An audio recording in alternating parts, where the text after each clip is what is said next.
Bonjour à tous, j'espère que tout le monde va bien. Bienvenue sur Parlons de toi. J'ai conçu cette chaîne pour la dédier à l'échange sur tous les sujets sociétaux et humains. Par le dialogue et l'interaction, je souhaite aider les femmes et les hommes sur leurs problématiques de vie, le but étant de sortir de l'isolement par le lien via des vidéos thématiques telles que celles que je vous propose aujourd'hui, suivies parfois de live pour échanger entre nous. Je souhaite également apporter, de par mes expériences humaines et professionnelles, mon aide via des consultations privées, plus intimistes qu'un live, pour cheminer vers la résilience, vers le bien-être, bref, vers soi-même, parce que je suis intimement convaincue que parler, c'est déjà avancer. Ainsi donc, je vous propose aujourd'hui une thématique sur la solitude dans notre société moderne. Une question m'est venue.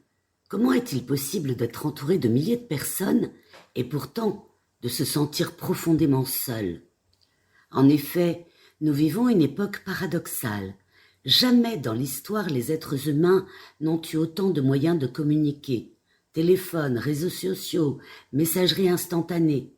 Nous pouvons contacter quelqu'un à l'autre bout du monde en quelques secondes. Et pourtant, le fait est, la solitude progresse. En France, plusieurs millions de personnes déclarent se sentir seules.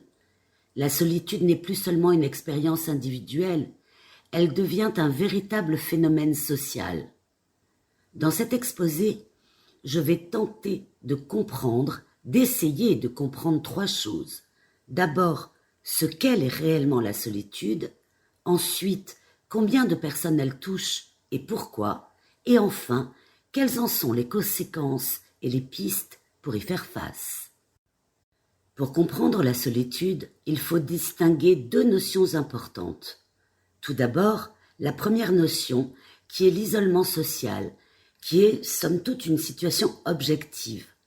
Une personne est considérée comme isolée lorsqu'elle a très peu de contact avec les réseaux sociaux essentiels de la vie quotidienne, comme la famille, les amis, les voisins, les collègues, les associations ou la vie collective.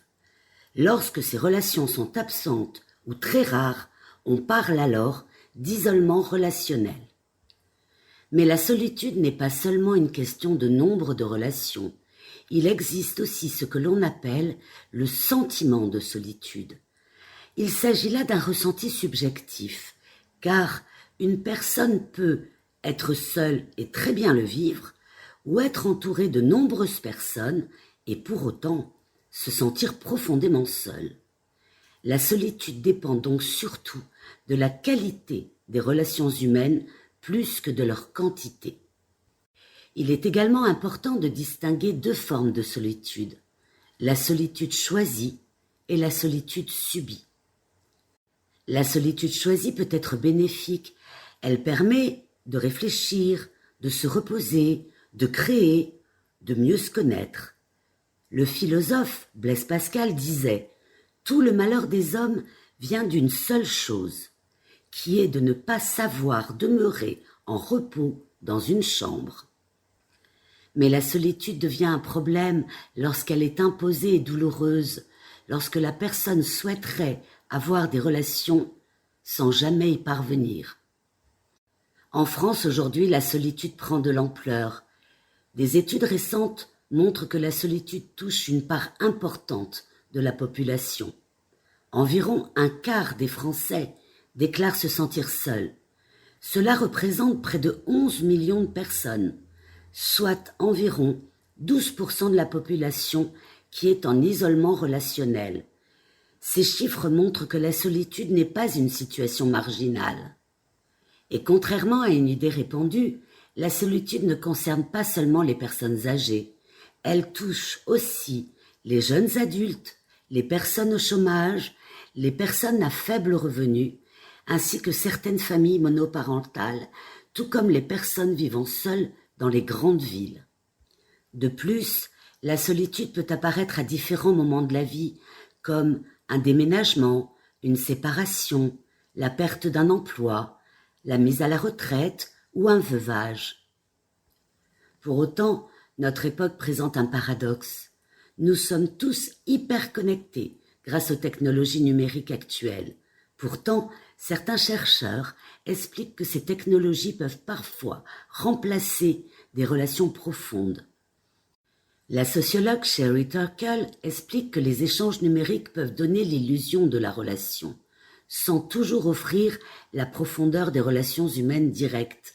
On peut donc avoir beaucoup de contacts, mais très peu de liens réels. Il est à noter que la solitude prolongée peut avoir des effets importants. D'abord sur des conséquences, on va dire, psychologiques, comme la dépression, l'anxiété, la perte d'estime de soi ou un sentiment d'inutilité. Certaines personnes décrivent même une impression d'invisibilité sociale, comme si personne ne remarquait leur existence. Ensuite, la solitude a des conséquences sociales. Cela peut créer un cercle vicieux, car lorsqu'une personne reste longtemps isolée, elle perd progressivement confiance dans les relations, donc elle évite davantage les interactions et de fait s'isole encore plus. Le neuroscientifique John Shapono a montré que la solitude peut modifier notre perception des autres.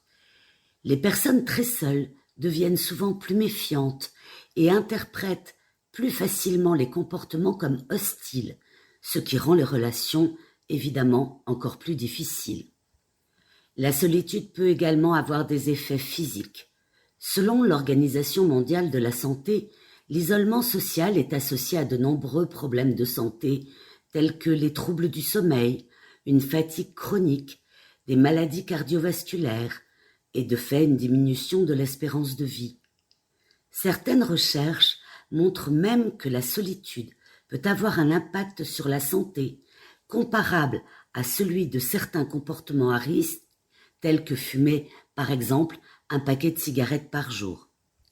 Alors posons-nous la question, pourquoi la solitude progresse-t-elle dans notre société ?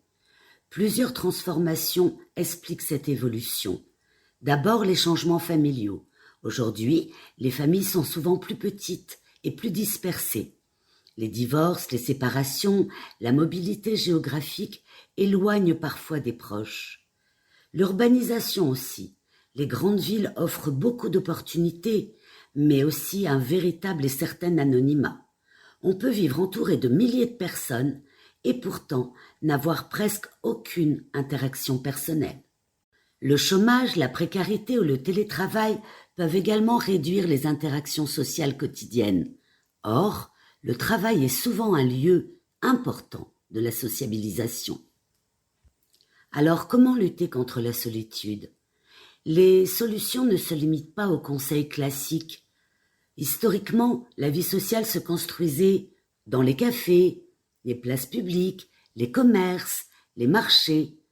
Aujourd'hui, certaines initiatives cherchent à recréer des espaces tels que des cafés associatifs, des tiers-lieux, des jardins partagés. Le sociologue Erving Goffman a montré que les petites interactions quotidiennes jouent un rôle essentiel.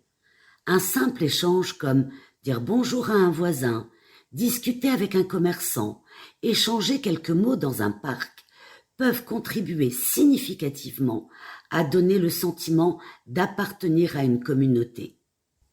On peut noter que les projets entre générations peuvent aussi réduire la solitude.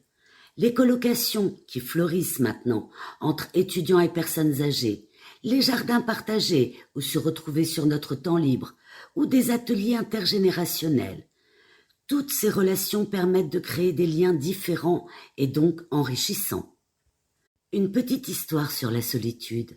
Au Royaume-Uni, les autorités ont constaté que de nombreuses personnes âgées mouraient seules, chez elles, sans que personne ne s'en aperçoive, pendant plusieurs jours, parfois même plusieurs semaines. Le phénomène était devenu tellement préoccupant que le gouvernement a décidé de créer en 2018 un poste inédit, un ministère chargé de la solitude. Ce ministère avait donc pour but de lutter contre l'isolement social, soutenir les initiatives locales, développer des politiques publiques pour recréer du lien entre les personnes. Cela tente à prouver que la solitude est devenue un véritable problème de société, au point qu'un pays entier a jugé nécessaire de créer un ministère pour y répondre. Je me permets également ce petit commentaire personnel. Si un gouvernement a créé un ministère de la solitude, c'est peut-être parce que le lien humain est devenu l'une des ressources les plus fragiles de notre société moderne. J'ai pu relever lors de mes recherches que de nombreux philosophes, comme Friedrich Nietzsche ou Henri David Thoreau, ont considéré que certains moments de solitude pouvaient être nécessaires à la réflexion, favorables à la créativité et aussi utiles pour mieux se connaître. En conclusion, la solitude est un phénomène complexe qui touche aujourd'hui des millions de personnes. Elle ne dépend pas seulement du nombre de relations que nous avons, mais surtout de la qualité et de la profondeur des liens humains que nous entretenons. Dans une société très connectée, mais parfois extrêmement individualiste, la question essentielle devient peut-être celle-ci. Comment recréer du lien humain authentique ? Car comme l'expliquait déjà le philosophe Aristote, l'homme est un animal social. Nous pouvons donc vivre sans beaucoup de choses, mais il est très difficile de vivre sans compter pour quelqu'un. Voilà mes amis, en conclusion, si cette thématique vous a plu, merci de liker, de partager, de commenter et de vous abonner à la chaîne si ce n'est fait. Ça aidera l'algorithme YouTube à booster ma chaîne tout simplement. Je vous remercie pour votre écoute. Seul ou accompagné, soyez sage, mais pas trop.